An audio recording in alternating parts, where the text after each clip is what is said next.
Numbers that have come out for the first quarter, 13.5% growth rate. Should we be celebrating? Is India's economy in the fast lane after the COVID years, or are we still to reach pre-COVID levels? That's going to be one of the talking points tonight. Also, our special investigation in the aftermath of the Sonali Fogart death mystery. Is Goa still a drug haven? The ugly side of Goa's beach paradise exposed tonight. All that and much more, but first, as always, it's time this Wednesday night for the 9 headlines at 9. India's economy grew at 13.5% in April-June quarter of the current fiscal. Growth lags behind the RBI earlier estimate, but the country remains among the fastest growing economies of the world. Telangana Chief Minister K. Chandrasekhar Rao indicates his support for Bihar Chief Minister Nitish Kumar as a possible Prime Minister candidate for 2024 in a Patna meet. Says India needs a BJP Mukt Bharat.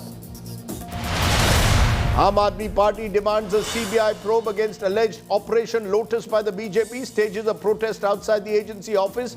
Lieutenant Governor says he will initiate legal action against AAP Netas for accusing him of corruption. India Today's special investigation reveals that Sonali Fogart had multiple external injuries on her body. The Curly Shack manager in Goa admits that drugs were allowed on the premises in an India Today investigation. Glamour for justice to Jharkhand minor girl Ankita burned alive by stalker Shahrukh grows. The BJP now brings in the role of Islamist PFI. The child rights body demands addition of POSCO sections. Tortured, assaulted and branded with a hot iron, domestic help of a BJP leader, Neta Seema Patra, recounts the horror. Patra suspended from the BJP, arrested by the police. Kerala, Karnataka, Uttar Pradesh remain marooned by flood water. Over 2.4 lakh people affected by the deadly deluge triggered due to incessant rainfall. More trouble for Jacqueline Fernandez as the ED counters the actor's claim. Says Jacqueline repeatedly changed her statement, cleared her phone data after conman Sukesh's arrest. And the statesman who ended the Cold War, the former Soviet Union's last leader, Mikhail Gorbachev, dies at 91, will be buried in Moscow.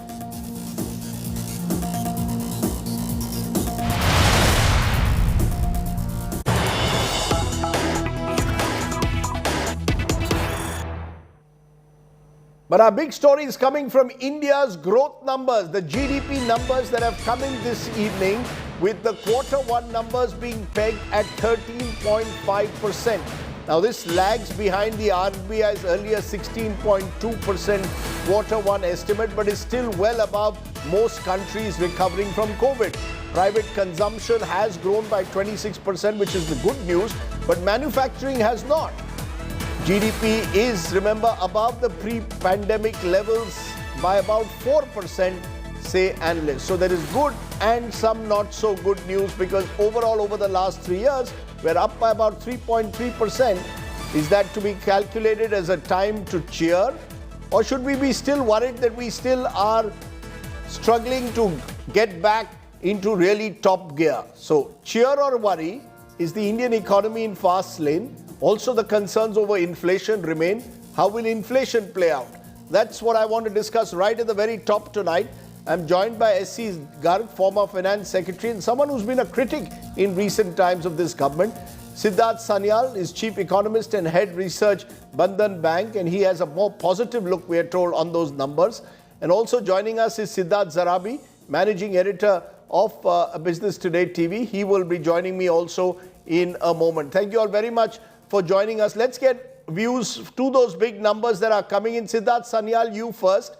What is your big takeaway? Is this a sign that the worst is over, that we are truly emerging with every quarter out of the pandemic blues, the Ukraine blues? This is April to June, 13.5%, well ahead of most other large economies. Is this a positive? That's a very pertinent question, Rajdeep. And if you just on an absolute scale, if you ask whether the worst is over, the answer is possibly yes, because the kind of numbers we have seen over the course of the last few quarters will possibly not be seen going ahead. But having said that, will the numbers be very significantly higher compared to what we had been seeing in the pre-COVID time? The answer may not be that positive. So basically, if I keep aside today's number of this 13.5%, which is a very, very statistical phenomena, in fact, but if I keep that aside, going ahead, the numbers will possibly be more in the 5% vicinity, taking the overall full year's growth number just shy of 7%.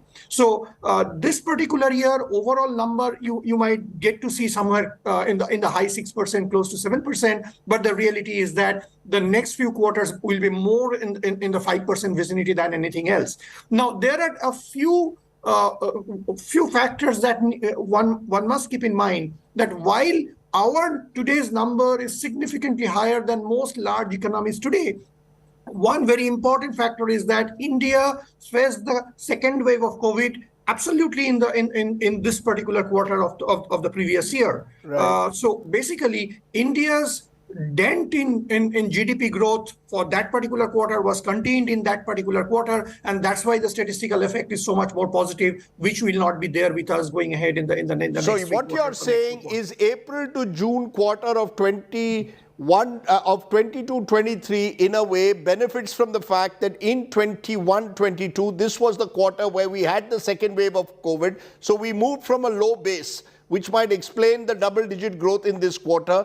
Yes. The bigger concern growing ahead is whether we can sustain this over the next 9 months. You're looking at 22-23 to be just under 7%. Am I correct? That's absolutely correct. But that still puts us well ahead of most other economies in the world at the moment.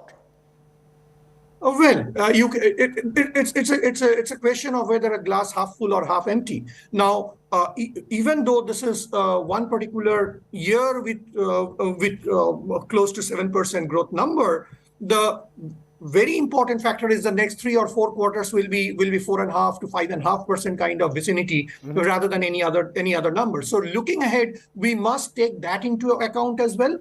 Also, what is very important, more fundamentally, not talking so much of statistics, but talking more about economics, what we need to keep in mind, the effects of higher interest rates and effects of high inflation and high commodity prices will possibly be hurting us a little more going ahead, at least in the next sprint, or possibly over the next sprint as well. Right. So that we have to take into account, which was not that damaging in the Q1 number, which we have just seen today. Okay, we'll come to those inflation numbers in a moment, because that is one concern, remains a concern going ahead. But Subhash Chandra Garg, former finance secretary, you've been rather critical, or at least you've been suggesting that there is no need for celebration, because you, and I quote a tweet that you have put out, where you've suggested that while we've grown 13.5% year on year, when you actually look at our 3-year growth, you're pointing that it's only 3.3%. Do we need serious introspection is what you argue, but there will be those who will counter and say, look, we had from 2020 2 years of COVID, and then we've had the Ukraine conflict. So given that, should we not see these numbers in a more positive light, Mr. Garg, or do you believe that the worst is not over? See, we can always look at things positively, and we should look at it. That shouldn't be a problem. And the fact that we have come out of the pre-COVID level now, and we are 4%, 4.5% over the pre-COVID level. Right. So that is fine. But I think what we should be really worried is that, are we growing? Or we are not growing. And in that, the GDP growth in 3 years is only 3.3%. You take either... No, but those are 3 years, I repeat, where we had 2 years of a pandemic and 1 year of the Ukraine war. See, pandemic year, in the second wave, we did not sort of put lockdown, and therefore last year, we grew in the Q1 by 20%. This year we are growing at 13.5%. it was the decision to lock down in the Q1 of 2021, which actually created the whole of the problem. That was not COVID. That was the decision taken to lock down. In the other quarters, we did not lock down, and therefore we did not go down that deep into sort of negative growth. What we need to see actually seriously, Rajdeep, is that for last 3 years in the second half, which is not COVID affected that way, Right. we have been growing only at 4% consistently in last 3 years. The second half is only 4%. You're This making also- a very important point. You're saying the second half of the year, over the last couple of years, which were not technically affected by COVID-induced lockdowns, growth has been at 4%. But again, we need to also look at the global picture. But Siddharth Zarabi, you've heard two views in a way. Do you believe that the truth lies somewhere in between? We are still recovering from a low base. So some of these numbers can be deceptive at times. And therefore, we need to be a little cautious before we celebrate, given the fact, as Mr. Garg is pointing out, and Mr. Sanyal to some extent, that the next few quarters may not be as buoyant as what we saw, because this is in comparison to last year, which was the COVID-2 quarter of 2021. Rajdeep, the current spate of economic growth could be described as the mid phase of a marathon, where the runner had run out of steam. He caught up with some water and is now sprinting to catch up. And this catch up is very significant regardless of the base effect as well as seasonal factors and extraordinary events like the Ukraine war that you alluded to. We are the fastest growing economy, and in the rest of the year, despite the sharp deceleration that we will witness, we will still be the fastest growing economy in the G20 nations. So those are the macro numbers. But if you look inside the numbers, the most important part I would like to submit here today is the robust performance of the services sector, because that is directly linked with organized as well as very large amount of unorganized workforce, which is services, trade, transport, hotels, and the telecommunication impetus that will come in. And therefore, I believe that we should for a moment pause and not do a quarter-on-quarter yearly comparison with extraordinary times.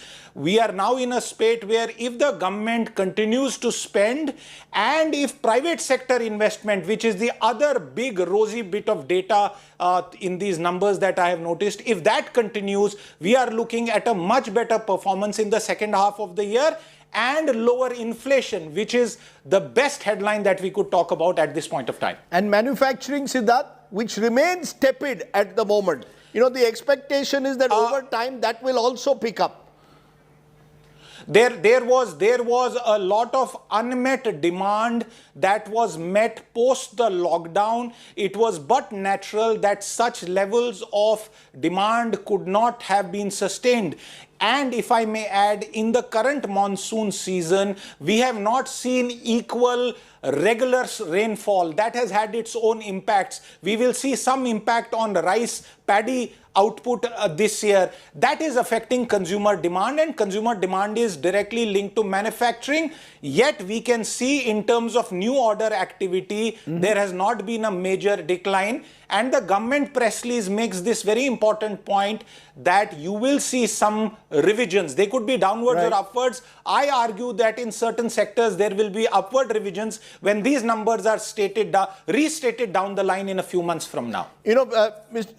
Mr. Sanyal, taking up from what Siddharth said, we spoke initially about inflation being one of the concerns going ahead, but there are good signs there as well. We've already seen in July a slight decline in inflation numbers, and going ahead, given the steps the RBI has taken, that might have its own effect. Do you therefore believe, when you say that the next few quarters will still be a struggle, as Siddharth points out, it could well be a recovery where certain sectors move faster than others? You'll have a W-shaped recovery more than a V-shaped recovery. Do you agree with that there will be sectors, or do you believe inflation remains a big concern? Well, inflation at the moment remains a big concern, but I agree with you, Rajdeep, that there is hopefully over the course of the next couple of quarters, we see inflation numbers coming down to some extent, because at this moment there is a very significant slowing down on demand on certain segments. So we might see some bit of softening on these numbers. But just going back slightly on your particular question on vis-a-vis some of the other economies, how we are doing, I think the way I would be seeing it, and a best way of looking at it, is what is India's share in global GDP? Whether we are achieving our share in global GDP at the pre-pandemic level, that answer is still no. We are still lower than our own share in global GDP, what was in the pre-pandemic level, not by a huge margin, but still it's lower. So at this moment, as Dr. Garg clearly explained very nicely, that these 3 years overall growth momentum, it kind of, we consolidated over these 3 years. If we put these 3 years together, going ahead, the big challenge will be on a relative basis, our share in global GDP has to grow higher and reach our pre-pandemic level, which is still not the case. Dr. Garg, do you see any, are you willing to see the glass as half full? Because as I said, your first reaction to these numbers was that the glass was half empty. See, I believe the inflation is actually a bigger worry. You saw the numbers today. The nominal growth is 26.7%. The real growth is 13.5%. This tells you that the inflation, underlying inflation, is 13.2%. Sometimes we are actually a little bit sedated by the consumer price number, inflation numbers, which don't represent the economy-wide inflation. The real inflation is this 13%. I entirely agree that with the global economy slowing down now, there would be much less pressure on exports. Exports will come down and domestic availability would increase, and that would bring the prices down in times to come. But that would hurt the growth as well. Our imports are not as flexible, where imports will go down substantially. And therefore, what I see, and this is also reflected in the RBI's projection for the second half, that there is a pain left for many times to come. In the second quarter, you will see a low growth of 4%. For an economy which is only at $3 trillion, 3% or a little bit more of the global GDP, as was being said rightly, and with 16-17% of the population, even if we grow by 7 or 8% to an economy like China, which is 5 times more than that, if it grows by 4%, they add 2 times or 2.5 times of GDP of India in a year. So we are nowhere near our 5 trillion goal at the moment, and that in a sense suggests that the size of the economy is not growing as fast as you need to provide those kind of jobs, to provide the kind of momentum it needs.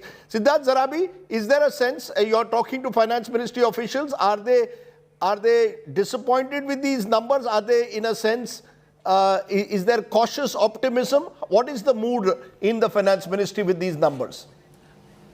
I think very clearly optimism, because what the Mandarins are telling us that we are already growing faster than pre-pandemic. Now, let's leave the semantics aside and let's focus on, Rajdeep, if you allow me, what will the impact of this number be? Because this number is behind us. We are already in the second quarter, and that will influence decision making in the remaining 6-7 months of the current financial year. The big takeaway is that if the RBI till some time ago was considering more aggressive rate hikes, I believe at the end of September, when the Monetary Policy Committee meets again, they will take comfort from inflation and the relatively robust economic data projection, which is, by the way, lower than what the RBI had said. And therefore, a 7 to 8% growth in this year, which started off with yet another black swan event of Ukraine and its consequences, will be significant. And the very last point,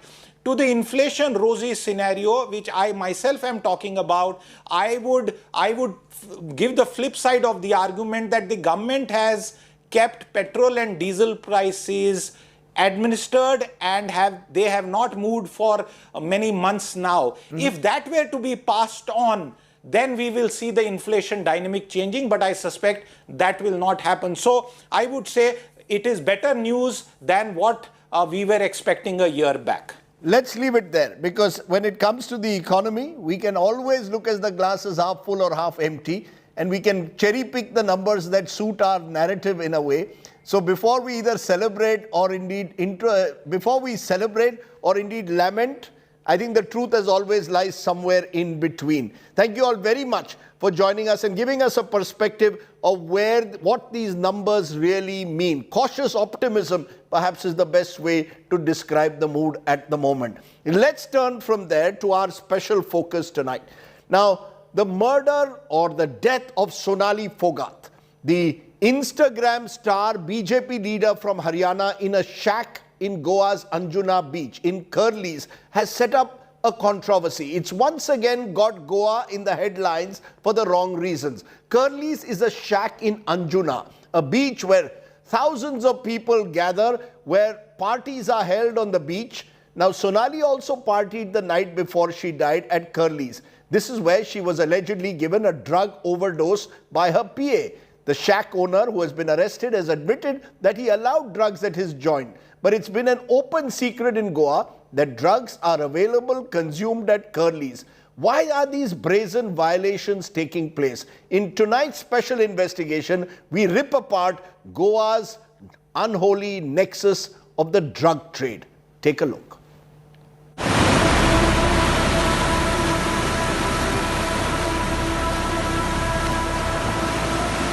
Its golden sand, its stunning blue waves, its beach shacks,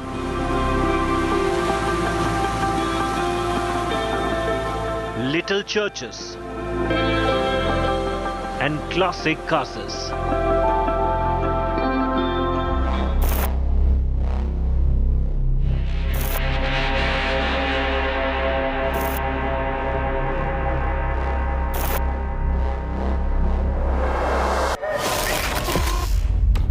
But this Eden along the Arabian Sea is battling its own underbelly. A series of murders, rapes, mystery deaths, and drug-related crimes over the past 15 years bear testimony to Goa's malaise.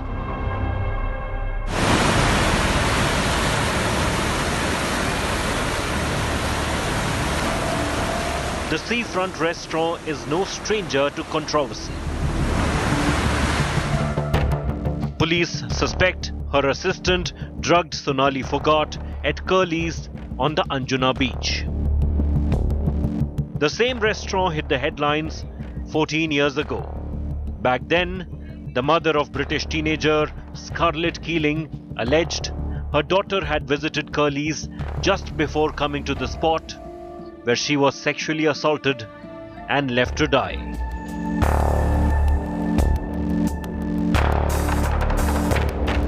In the Phogat case, the management of Curlies stands accused of allowing narcotic activities on their property. An India Today investigation appears to corroborate the charge. Patrick Savio Almeida was the Sarpanch of Anjuna Panchayat from 2012 till the 12th of August this year.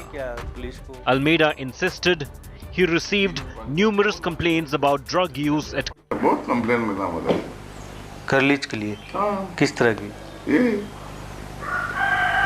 सब पूरा waiter लोग drug बेचता है उधर पूरा बच्चा लोग को खराब किया है पुलिस तो बोले हफ्ता उन लोगों को चालू है कौन बोलेगा तो पंचायत के आप इंचार्ज से तो आपके पास भी वो कभी ऑफर नहीं किया उसने मुझे किया था मैं बोला हमको कभी नहीं मैं बात नहीं करते उससे मैं उसको बोला था क्या म्यूजिक बनाना चाहिए, not disturbing the public. And जो तुम ड्रग्स का पार्टी कर रहा है वो सब ये करके बीच बंद करके वो ना नहीं चाहिए, इसलिए we are fighting from that day till today. तो उसने क्या बोला? क्या करता है वो करता है, नहीं करता है, बाद में इसको लाता है, वो पुलिस को सेट करता है। मैं अकेला भी गया था बंद करने के लिए। तो आप एक ही बार आपने अटेम्प्ट किया था? एक नहीं 10 बार किया था पहले बंद करने के लिए? थ्रू पंचायत कंप्लेंट भी बहुत भेजा है। अच्छा। And there is a big lobby now, as gradually the lobby is increasing. Drugs का लॉबी अभी पहला कौन था? You never heard also about drugs, now you can hear everywhere. संतुष्ट नहीं हमको। Chinna is a drug peddler, supplying drugs like LSD, MDMA and ganja to Goa's famed beaches and restaurants, Curly's included. क्या क्या मिलेगा? बोले जब आऊँगा तब फोन करूँगा। क्या क्या मिलेगा? एम मिलेगा, पेपर मिलेगा, एम मिलेगा, MD, हाँ, और पेपर और गांजा, ये 3। 1 ग्राम का क्या रेट है? 6000 आपको बताया था। 6000 पूरा क्रिस्टल, पूरा 1 ग्राम के ऊपर रहेगा। आपके साथ में करूँगा, उधर भी अपने रेस्टोरेंट में करना था आपको। प्योर जो चीज़ है, तुम यकीन भी नहीं करोगे तो। आने के लिए गोवा में कहाँ देख भाई, मेरे को रिलेशन बनाते हैं उसे। कहाँ तू सप्लाई कर देगा मेरे को? कहाँ तक? गोवा में कलंगुट, बागा, कांदोलियम, अंजुना तक। अंजुना तक ज़्यादा दूर नहीं जाएंगे सर, क्योंकि ना रिस्क चीज़ है, लेकिन घूमना भी बहुत डेंजर चीज़ है। अंजुना तक पहुँचा देते हो? हाँ, बस इतना दूर तक तो कर सकते हैं। अंजुना तक सब कुछ, करलीज वर्लीज सब पटाऊँ सर, ऐसा कुछ नहीं। करलीज में सप्लाई देता है? कस्टमर अच्छा हो, अपने भरोसेमंद हो तो तभी देंगे, नहीं तो नहीं देंगे। अच्छा, वो है। इन्वेस्टिगेशन क्या चीज़ का कर रहे हैं आप? V. Pednekar is a manager at Curly's. When probed, he confessed drug consumption by guests is common at his Anjuna Beach restaurant. As an employee though, Pednekar couldn't do much to stop it. अभी कल भी एक customer इधर breakfast में बैठा था, मैं आपको सिंसियरली बोल रहा हूँ, उसके पास भी कुछ था, वो रोल कर रहा था। मैंने बोला सर ये क्या है? प्लीज सर, जस्ट पे my bill and please go from here. तो डेली कितने लोगों को आपको बाहर हटाना पड़ता है यहाँ से? मतलब नहीं तो जैसे कि डेली कितने आप लोगों को लगता है कि ड्रग लिया हुआ है या फिर कुछ रोल करके पी रहा है, तो कितने लोगों को आप लोग हटा देते हैं? भाई मैक्स टू मैक्स ऐसा 8-9 कस्टमर हमको दिन में ही मिल जाते हैं। बाहर से आते हैं, एक बियर लेते हैं, इधर बैठ जाते हैं। हमारा कुछ भी नहीं है, बियर हमारा है, टेबल हमारा है, रेस्टोरेंट हमारा है, बाकी क्या नहीं। तो मतलब आप कह रहे हैं 8-10 लोगों को डेली आप लोग निकालते हैं? बाउंसर रहते हैं ना, नहीं सुन रहे तो बिल क्लियर करके जाओ भाई साहब, हम लोग तुमको हैंडल नहीं कर सकते। बाकी दूसरे कस्टमर को, इधर कस्टमर आते हैं सुकून लेने के लिए, रेस्ट लेने के लिए। आप ही कभी कह रहे थे 8-10 लोगों को डेली हम निकालते हैं, ठीक है, I will not write your name. So आप इनको यहाँ से हटाने के बजाय पुलिस को क्यों नहीं कॉल कर लेते कि पुलिस आओ, इसको ले जाओ या ड्रग्स है इसके पास? नहीं सर, एक बार हमारे प्रीमाइसिस से वो चला गया, मतलब हमारा प्रॉब्लम नहीं है। मैं पुलिस को बुलाकर खाली दूसरा कस्टमर को ईगो हर्ट नहीं करना चाहता है। नहीं, पुलिस इधर आए, मुझे ये भी नहीं चाहिए, बिकॉज मोस्टली गुड फैमिलीज आती है, डिनर करती रहती है, रिलैक्स करते हैं, बैठते हैं, बातें करते हैं, और अचानक पुलिस आ गई है तो ये भाई क्या चक्कर है, इधर पुलिस भी आती है, ऐसा हो जाता है, फिर नेगेटिव थिंकिंग हो जाती है। तो इससे अच्छा कस्टमर को ही बोलो सिंसियरली, भाई सर आप पेमेंट करो और जाओ। The notorious record of Curly's has now come haunting. Police in Goa have initiated the process to have its license revoked. But it's not about just one restaurant. It's about Goa's paradise reputation. Unraveled by violent crimes and drugs in a decade and a half. High time the dreamy idyll moved to reverse its sinking fortunes. A report by Special Investigation Teams Mohammad Hezbollah and Arvind Ojha for India Today.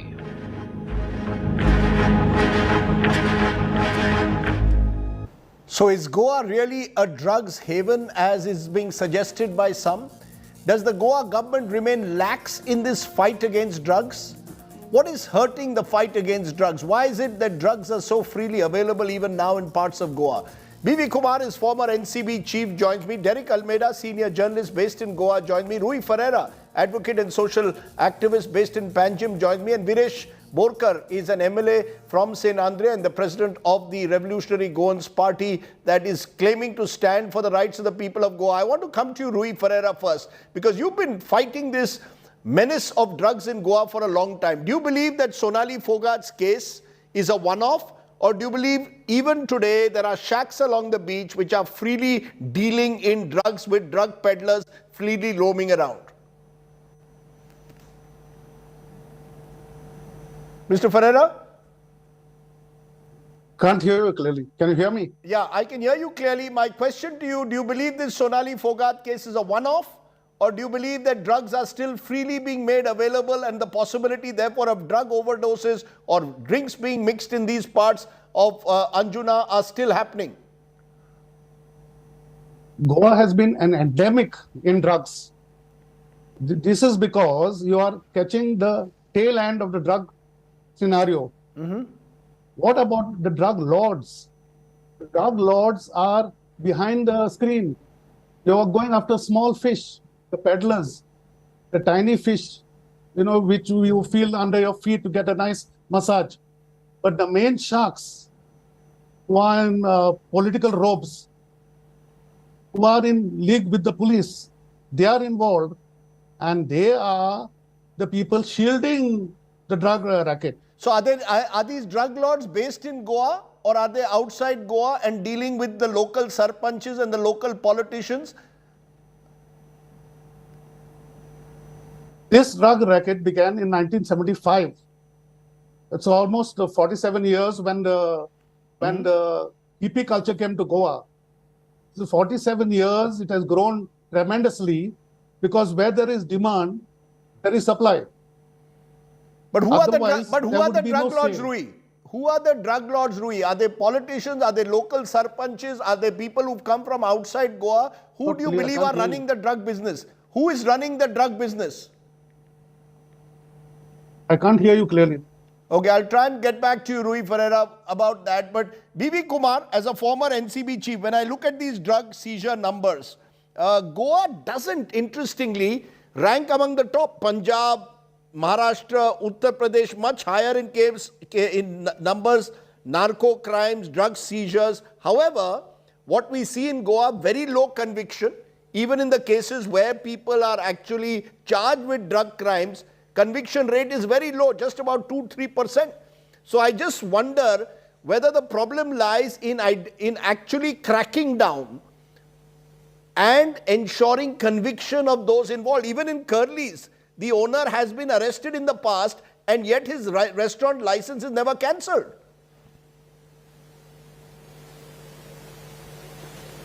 Rajdeep, thanks for inviting me.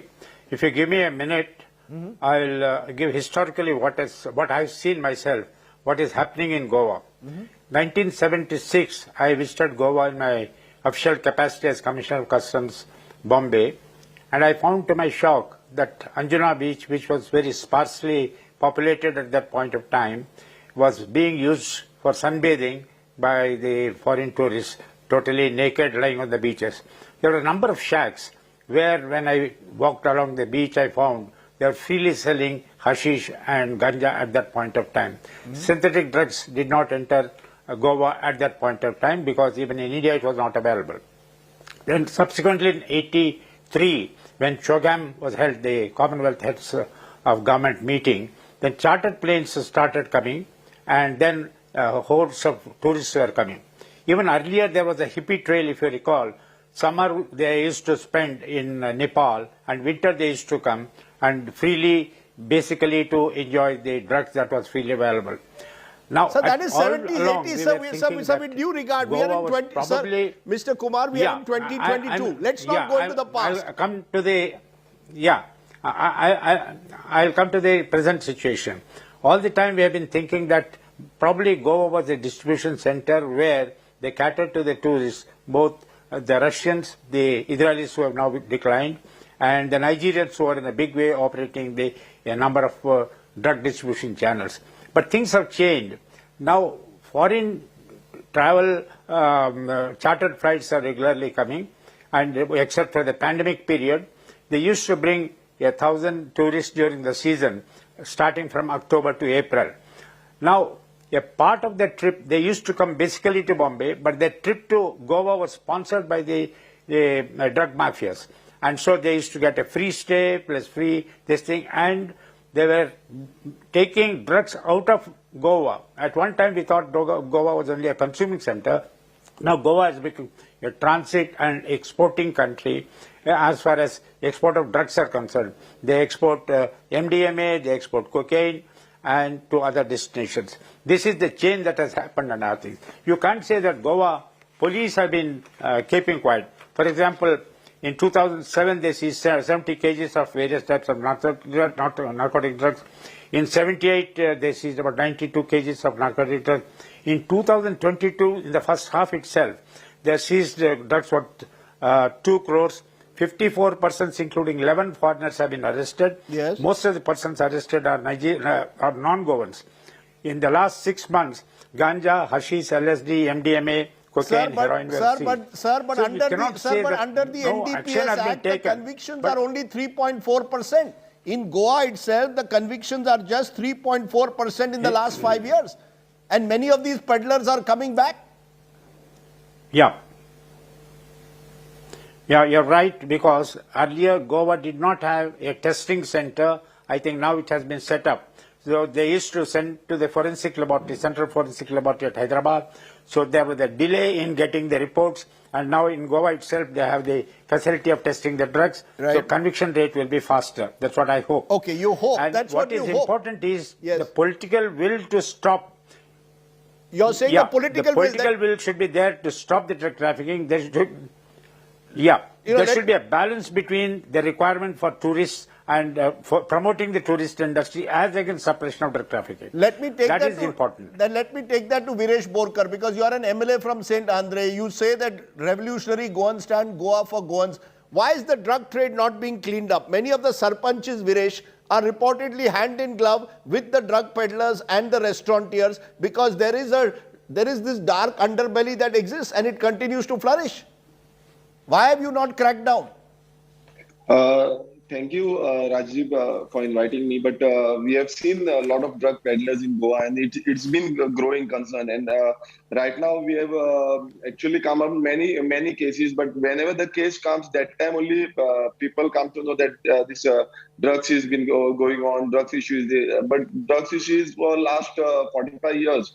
And due to the non-concern of the government, whichever government it may be, but government is not much concerned about this, because many of the politicians are involved in this drug peddling, and they are supporting this. They are masters or the. No, you are claiming that many of the politicians of Goa are involved in the drug trade. Is that what you are claiming? No, politicians mean they are supporting the peddlers because of their haftas, what they are collecting. They are collecting the bribe, and you might have seen that during the panchayat election also they are spending a lot of money because of this business. This is become a business in Goa right now, and it is not only in the beach line now. It has become entire Goa. Like it is entered already in the schools, in the colleges, and it has become one of the biggest concern in Goa. And nobody, like government, has to take strict actions on this. But so you're saying that in a way this hafta culture has grown. The role of the police also I'll come to in a moment, but I want to understand from you, Derek Almeida. Everybody knows this is Goa's worst kept secret. It did not require Sonali Phogat's tragic death for us to put this out in a way in the public domain. We saw it with the Scarlet killing case also in the past. Is there this politics, police, drug mafia nexus that exists at the moment on the ground? Rajdeep, first this attempt to smear Goa and to kind of say that it's become a haven for drugs and a haven for drug peddlers. I don't quite buy that. And I have reasons for that. You see, the tourism industry stands on 3 legs here. One is beaches, one is casinos, and the third is nightlife. And nightlife is driven by music, by cuisine, and by alcohol primarily. Drugs is a portion of it, but the big driver is alcohol. And that is why in Goa, you will find that no one will come to Goa on 2nd of October because it's a dry day. Every time you have a dry day, footfalls dive down.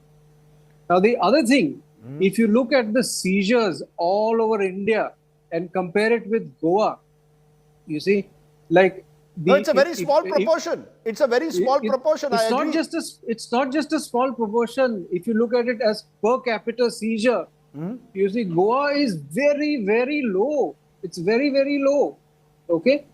And yet everybody's painting. There is a correlation, you see, between seizures and what is really happening on ground. It's not something in the air. So you're saying actually the drug trade is very minimal. Is that what you're saying? I'm saying drugs are available in Goa, but this thing that it's a drug haven and it's everywhere and it's rampant and Goa is in a total mess and all, that picture is not correct. It's absolutely not. But how do you explain the fact then, Derek, that a restaurant like Curly's, where the proprietor has been raided in the past, where it has been accused in the past of allowing some of their customers to engage in drugs, where in this case possibly a drink was spiked with drugs, possibly by her assistants, why is it that there is not a greater crackdown on specific places which are repeated offenders? The places cannot be offenders, Rajdeep. It's the people who carry drugs. If you seize drugs from someone, then that person becomes the offender. The place where you catch him cannot be an offender unless you prove that the owner of Curly himself is selling drugs. You see? Now, in the case of Sonali Fogart, they got the drugs from another hotel. Right. Should that hotel be closed down? No, I don't think so.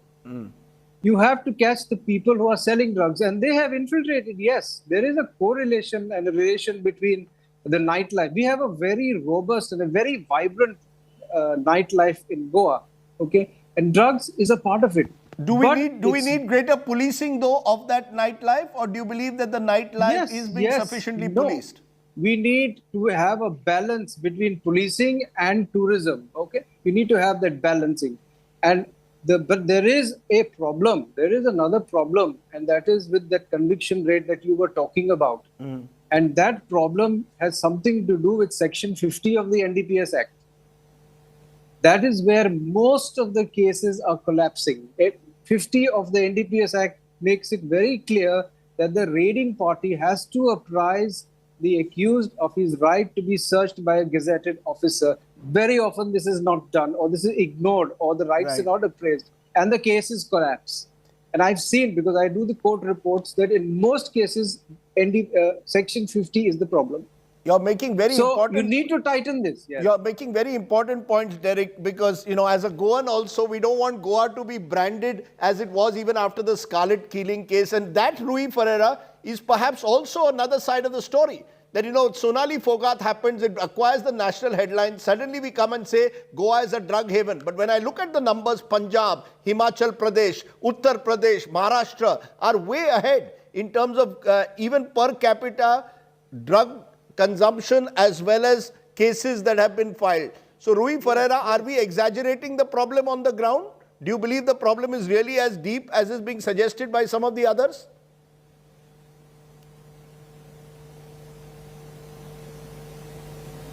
Okay, we seem to be having a problem with Rui's audio. We'll try and connect that. But you, Mr. Borkar, you want to respond? Are we exaggerating the problem when you say on this program that the politicians are involved? Why don't you, in a way, provide evidence then of which sarpanches are involved? How is it done? Put it before the assembly. You're a member of the assembly. Put all this before the assembly. Yeah, basically last assembly session I have already highlighted regarding this drugs issue, and I want to tell you regarding Belpuri Gadas are also supplying the drugs, and it has been found like there are suppliers in Panjim as well, wherein you might not know that they are suppliers. They are like general, and they are just roaming around. Peddlers. They are very small drug peddlers. They are very small. But what is happening right now, that they are entering the villages. Because earlier it used to be only in the beach lines. Now they are entering the villages, and slowly they are like spoiling the youth. The unemployed youth, they are getting spoiled because of the drugs. And this is the major problem in Goa, which is harming. It is not only on the beaches; it is coming in the villages as well. And Goa people also knows this. And basically, on the beaches, we have a couple of times we have filed a complaint on the Arambol beach. We have filed a complaint, and there was a small quantity of drug supply which was held in Arambol beach, and the foreigners, the Nigerians, was involved in this. So we have been after them, but what has happened is that we can't be continuously, and that there should be a continuous track and continuous process should be followed. All I can say is that we spoke to people in the Goa government. Today is Ganesh Chaturthi. One of them could not come on the show, but they have promised that this will be a crackdown. And they've also said what Derek Almeida said. Please don't brand the entire state as a drug haven based on what has happened in this particular instance. That would be unfair. That would be wrong. Goa is still a place to party, but you need to party with care. Don't allow your drinks to get out of control. Don't allow your drinks to get spiked, as it seems to have happened in Sonali Phogat's case, certainly. To all my guests, I appreciate you joining us on the news today here on Ganesh Chaturthi. Let's turn from there to a story which is my Get Real India story, a story of shocking brutality and barbarism from Jharkhand, where a BJP Neta, Seema Patra, who tortured her domestic help Sunita mercilessly. Ironically, the now suspended Neta was a part of the BJP's women's wing in the state. Sunita's account of how she underwent torture for years will make your skin crawl. A Get Real India story.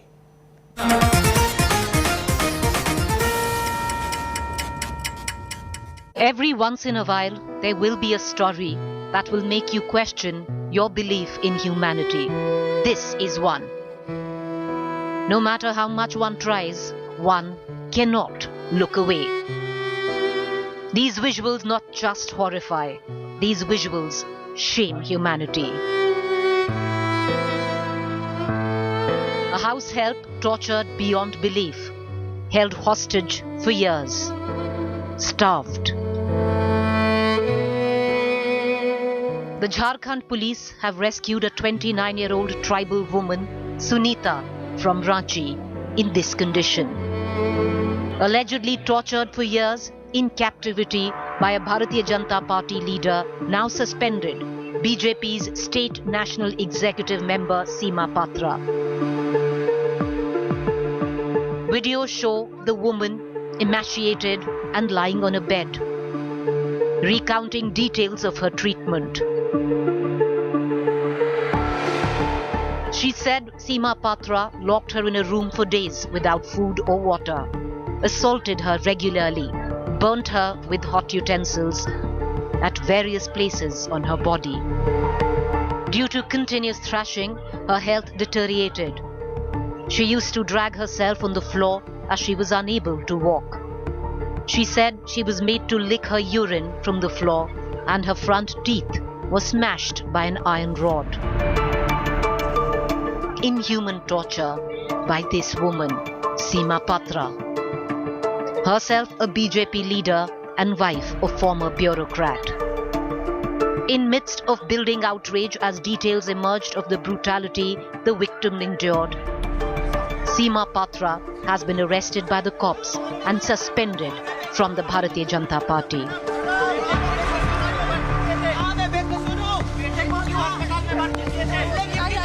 Sunita was rescued many times by Seema Patra's son Ayushman.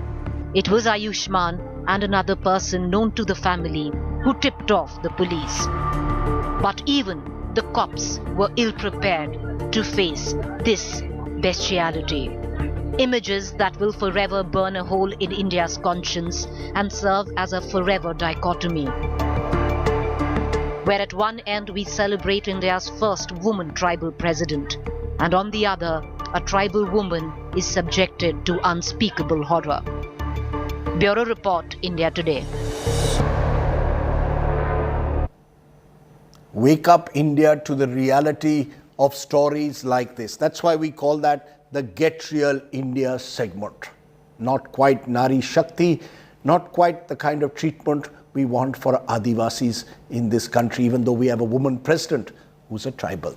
Let's turn from there to our ground report, which comes from Varanasi, which is grappling with heavy rains and floods. Over 10,000 people already displaced. A village in Varanasi, adopted by Prime Minister Modi, is amongst the worst hit areas. Houses inundated, boats being used to move people to safer areas. Here's tonight's ground report from Domari by India Today's Samar Srivastav. Varanasi is reeling under floods. The famous Assi Ghat is now completely submerged in water. This is Domari village of Varanasi, which was adopted by Prime Minister Narendra Modi during his first tenure as Member of Parliament from Kashi. This under the government's Sansad Adarsh Gram Yojana. The floods have impacted this village badly. The water from river Ganga has entered several homes. People have taken refuge either on the terrace or in relief camps set up by the Yogi Adityanath government. Flood fury is on in the state of Uttar Pradesh, and we have now come here in the Domari village, the village adopted by Prime Minister of India Narendra Modi. Help is being provided in the village, and the ration and other necessities which are there for the flood affected people are being provided in the houses, and people have also been rescued from this particular village. But the situation is grim because you can assume the water level and the boundaries, how the boundaries of these houses coming in our way are more than partially submerged in the flood water. Relief workers are on ground risking their lives to provide supplies to those in need. जो भी इनको सुविधा चाहिए हम सारी सुविधा इनको available करा रहे हैं। अगर जो खाने की सुविधा है तो खाने के लिए इनको जो आ रही है सरकार की तरफ से वो दिया जा रहा है, वहाँ पे इनको ठहराया जा रहा है। जो भी डॉक्टर है उनके इलाज के लिए भी व्यवस्था है, सब कुछ मिलता जा रहा है इनको। Primary schools have turned into shelters. मेरा घर तो सबसे पहले डूब गया है। मेरा घर में अभी भी 8 फीट पानी होगा और कुछ नहीं मिलता खाने की। जब से बाढ़ आता है हर साल हम लोग यहाँ रहते हैं, जितने दिन रहते हैं उतने दिन खाने को मिलता है। और ये नहीं मिलता है कि नहीं हम लोग हैं तो 10 दिन का माने जैसे परेशानी है। किसी को घर में पानी सूख गया है तो किसी को जल्दी सूखता है, किसी को लेट से सूखता है, तो उसके लिए 8-10 दिन खातिर कुछ हम लोग का हेल्प नहीं मिलता है। मकान कब पलट जाए इसकी कोई गारंटी नहीं है। मैं बहुत गरीब आदमी क्योंकि हमारे पास छोटे छोटे बच्चे हैं, इतने लोगों का खर्चा अकेले चलाती, कोई घर में कमाने वाला नहीं है। कागज पत्तर भी नुकसान हो जाता है और कपड़े लत्ते कोई चीज मैं निकाल इस वक्त नहीं पाई। अचानक गई तो गर्दन तक पानी था। More than 10,000 people in Varanasi district have been shifted to safer areas, and lives of more than 31,000 people in flood affected areas remains adversely impacted. With Samarth Srivastav in Kashi, Bureau Report, India Today.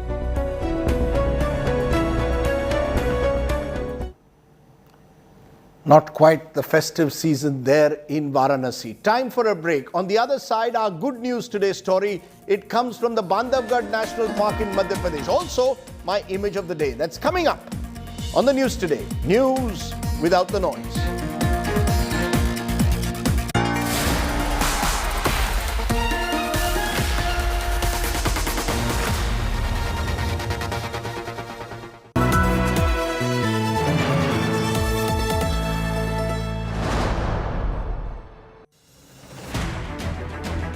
I don't read the news.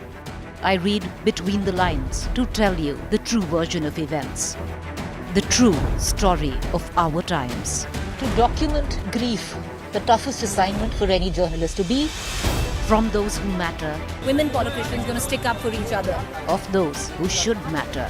I document the truth. I don't distort the truth. I don't glamorize the truth. I don't gloss over the truth. The ghosts of India's contentious medieval history have come knocking again. I hustle for the truth. On the ground, in the newsroom, in the studio. I don't try to grab eyeballs. I inform you to make you see the point. To the Point with Preeti Chaudhary. At these times, only on India Today.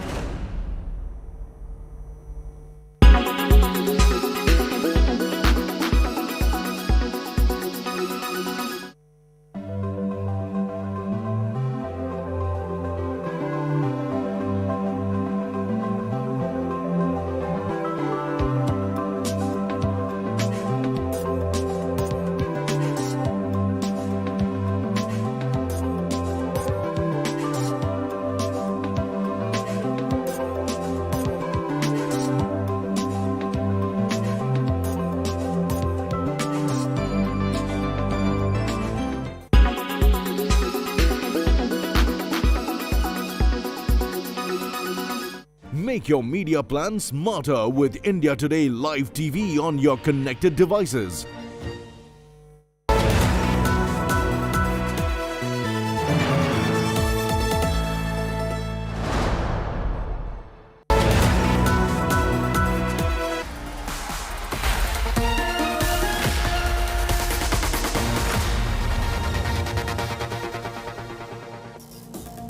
Tonight's good news story comes from Madhya Pradesh's Bandhavgarh National Park that's become the talk of the town. It started when Salim, a wild elephant, met Anarkali, a female captive elephant, in the park. It's our good news today story.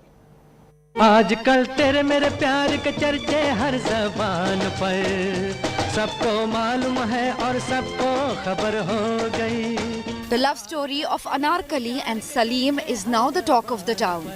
Anarkali is a trained elephant on the payroll of Bandhavgarh National Park in Madhya Pradesh. Salim is a part of a herd of wild elephants that settled in the tiger reserve recently. Anarkali has eloped with Salim twice so far. Both times, National Park officials tracked her down and brought her back. Anarkali और सलीम अगर एक साथ रहते हैं और अगर सलीम से अनारकली को कोई खतरा नहीं है और वो अगर स्वेच्छा से एक दूसरे के साथ रहते हैं और आगे चल के अगर कोई बच्चा भी जन्म देते हैं तो वो साइंस के हिसाब से इसके जीन्स पूल के लिए बेहतर ही ऑप्शन साबित होगा. But it may not be the case of love at first sight after all. Bandhavgarh officials say Salim may have kidnapped Anarkali and held her hostage. हमारे कैप्टिव एलिफेंट हैं, विभागी हाथी हैं, इनको वो जो जंगली हाथियों का समूह होता है उसमें स्वीकार नहीं करते हैं. वो इस तरह का करते हैं कि जो मादाएं हैं हमारी, जिनको हमारी विभागी जो मादाएं हैं, उनको ये कई बार घेर के ले जाते हैं. Officials are concerned about Anarkali's well-being. Anarkali के अभी एक करीब 4-5 साल का बच्चा और 1 साल का भी एक बच्चा है, फीमेल है, वो भी दोनों उसके साथ में पीछे पीछे चले गए थे. तो ये बहुत सामान्य व्यवहार है इनका, हाथियों का आपस में होता रहता है. और अगर नहीं जाएगी साथ में या मना करती है साथ में जाने में तो उसको चोट भी पहुंचाते हैं. So is Salim the hero or the villain? The jury, as you see, is divided.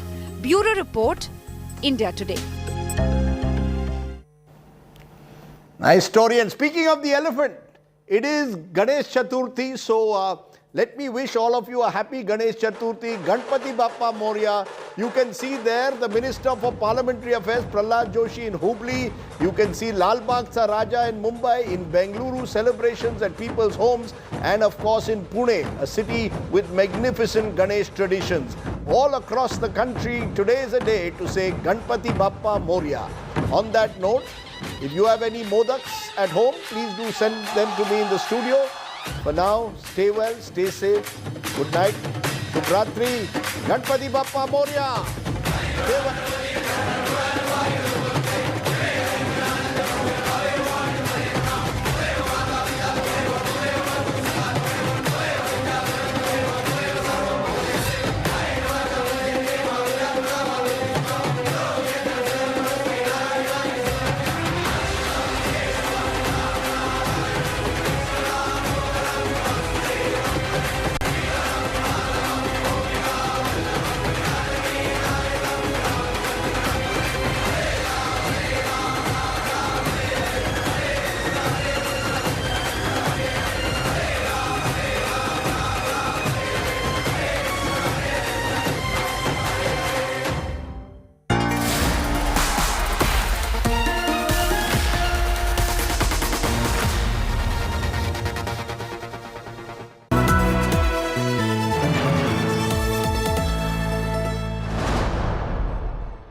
pour les entrepôts de préparation de commandes. Donc typiquement un de nos clients est Cdiscount.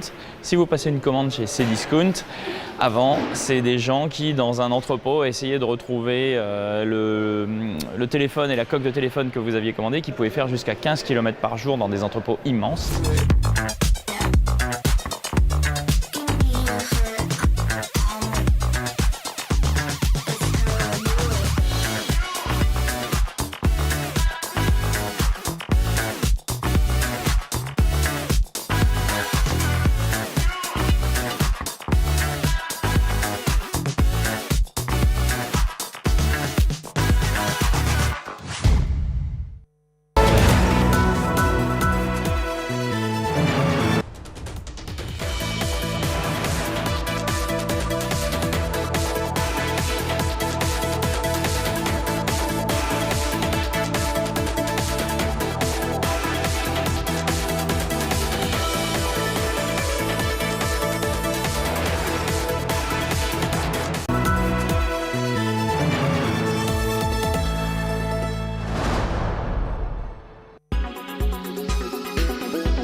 Make your media plan smarter with India Today Live TV on your connected devices. Everyone's busy finding what's trending. You're busy finding out why. India Today, for those who research before reacting. Download the India Today app now. Make your media plan smarter with India Today Live TV on your connected devices.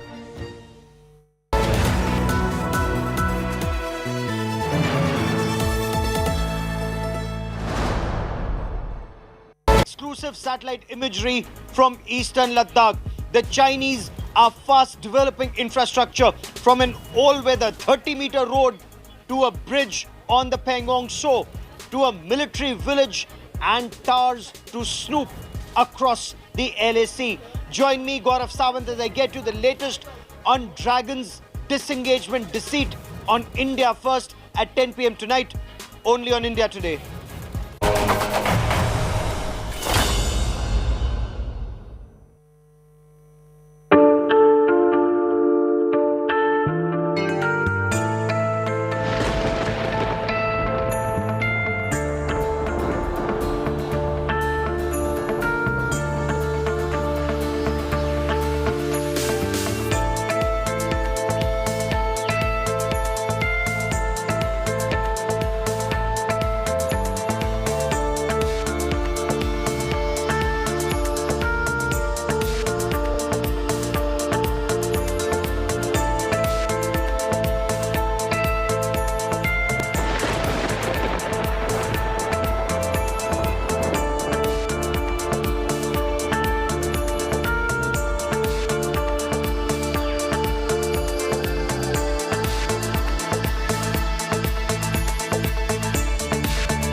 Co-powered by HDFC Bank Parivartan, a step towards sustainable progress. In association with Bharti AXA Life Insurance. Do the smart thing. Hetic Fittings, make your furniture work beautifully. LIC, हर पल आपके साथ.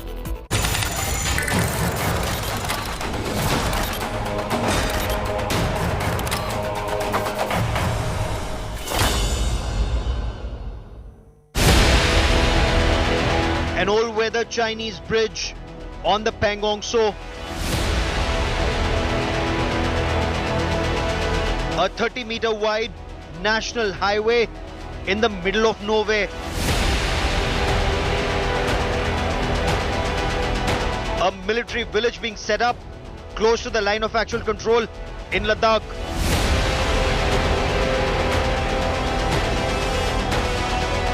India Today gets you the latest satellite images from close to the line of actual control in eastern Ladakh. Dragons, disengagement, deceit exposed. That's our top focus on India First.